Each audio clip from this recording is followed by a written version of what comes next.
প্রায় ২২ বছর পর পুণ্যভূমি সিলেটে হযরত শাহজালাল রহমতুল্লাহি আলাইহি এবং শাহপরান রহমতুল্লাহি আলাইহির মাজার জিয়ারত করেছেন বিএনপির চেয়ারম্যান তারেক রহমান।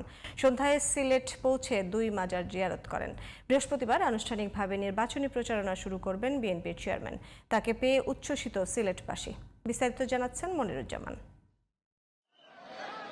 সর্বশেষ ২০০৫ সালে দলীয় কর্মসূচিতে অংশ নিতে সিলেট এসেছিলেন বিএনপির চেয়ারম্যান তারেক রহমান।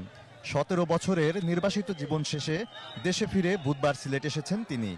এদিন সন্ধ্যা ৭টা ২০ মিনিটে ঢাকার হযরত শাহজালাল আন্তর্জাতিক বিমানবন্দর থেকে সিলেটের উদ্দেশ্যে রওনা করেন তারেক রহমান।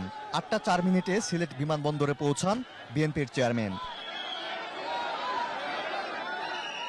সিলেট বিমানবন্দর থেকে প্রায় ১ ঘন্টা পর ৯টা ২০ মিনিটে হযরত শাহজালাল রহমাতুল্লাহের মাজারে পৌঁছান তারেক রহমান। প্রথমে নফল নামাজ আদায় করেন তিনি। এরপর মাজার জিয়ারত শেষে ৯টা ৪০ মিনিটে বের হয়ে আসেন বিএনপির চেয়ারম্যান। এরপর শাহপরান রহমাতুল্লাহের মাজার জিয়ারত করেন তিনি। তারেক রহমানের সফর ঘিরে বিশেষ নিরাপত্তা ব্যবস্থা নিয়েছে স্থানীয় প্রশাসন। এছাড়া দলীয় নিরাপত্তা ব্যবস্থাও রয়েছে। তারপরও নেতাকর্মীদের চাপ পুরো নিরাপত্তা ব্যবস্থা ভেঙে ফেলে। তারেক রহমান বৃহস্পতিবার নির্বাচনী প্রচারণা শুরু করবেন সিলেট আলিয়া মাদ্রাসা থেকে। এরপর ঢাকায় ফিরবেন তিনি। Moniruzzaman, GTV news, Sylhet.